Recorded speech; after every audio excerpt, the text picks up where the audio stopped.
नेपाल आधिकारिक रूप में संघीय लोकतांत्रिक गणतंत्र नेपाल 3 एक बहुत खूबसूरत दक्षिण एशियाई स्थलरुद्ध राष्ट्र है। नेपाल के उत्तर में चीन का स्वायत्तशासी प्रदेश तिब्बत है और दक्षिण, पूर्व व पश्चिम में भारत अवस्थित है। नेपाल के 81.3% नागरिक हिंदू धर्मावलंबी हैं। नेपाल विश्व के प्रतिशत आधार पर सबसे बड़ा हिंदू धर्मावलंबी राष्ट्र है। नेपाल की राजभाषा नेपाली है और नेपाल के लोगों को भी नेपाली कहा जाता है। राजधानी Kathmandu 27 degree 42 N 85 degrees 19 A 27.700 degrees 85.317 degrees. सबसे बड़ा नगर काठमांडू। राजभाषा नेपाली आधिकारिक खसकुरा धर्म हिंदू 81.3%, बौद्ध 9.0%, इस्लाम 4.4%, किरात 3.1%, ईसाई 1.4%।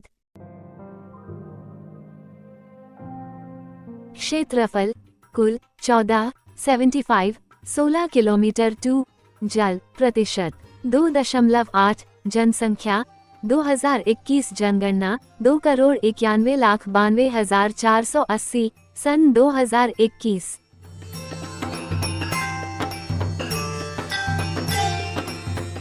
एक छोटे से क्षेत्र के लिए नेपाल की भौगोलिक विविधता बहुत उल्लेखनीय है। यहाँ तराई के उष्ण फाट से लेकर ठंडे हिमालय की श्रृंखलाएं अवस्थित हैं। संसार का सबसे ऊंची 14 हिम श्रृंखलाओं में से 8 नेपाल में है, जिसमें संसार का सर्वोच्च शिखर सागरमाथा एवरेस्ट नेपाल और चीन की सीमा पर भी एक है। नेपाल की राजधानी और सबसे बड़ा नगर काठमांडू है। काठमांडू उपत्यका के अंदर ललितपुर, पाटन, भक्तपुर, मध्यपुर और कीर्तिपुर नाम के नगर भी हैं। अन्य प्रमुख नगरों में पोखरा। नेपाल एशिया का हिस्सा है। दक्षिण एशिया में नेपाल की सेना 5वीं सबसे बड़ी सेना है और विशेषकर विश्व युद्धों के दौरान अपने गोरखा इतिहास के लिए उल्लेखनीय रहे हैं और संयुक्त राष्ट्र शांति अभियानों के लिए महत्वपूर्ण योगदान करता रही है। नेपाल से हमारा एक ऐसा नाता है जहां हम बिना किसी वीजा पासपोर्ट के घूमकर आ सकते हैं। नेपाल की संस्कृति और आबोहवा लोगों को इस कदर आकर्षित करती है कि लोग यहां अक्सर घूमने के लिए आते रहते हैं। पूरी दुनिया में एकमात्र नेपाल ही एक ऐसा देश है जो आज तक किसी भी देश का गुलाम नहीं बना है। यही वजह ही कि यहाँ किसी भी तरह का स्वतंत्रता दिवस नहीं मनाया जाता है। आप सिर्फ इतनी सी बार सुनकर चौंक गए होंगे, तो चलिए आज फिर इस देश की कुछ दिलचस्प बातें बताते हैं जिसके बारे में आप शायद सुनकर चौंक जाए।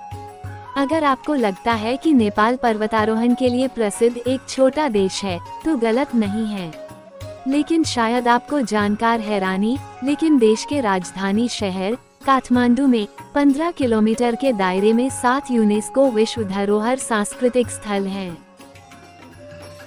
क्या आप विश्वास करेंगे कि 181 वर्ग किमी के इस छोटे से देश में कभी भी जातीयता को लेकर दंगे नहीं हुए। मेरे चैनल पर आप नए हैं तो मेरे चैनल को सब्सक्राइब करें ताकि हमें बहुत सारा मोटिवेशन मिले आपसे। Thank you for watching.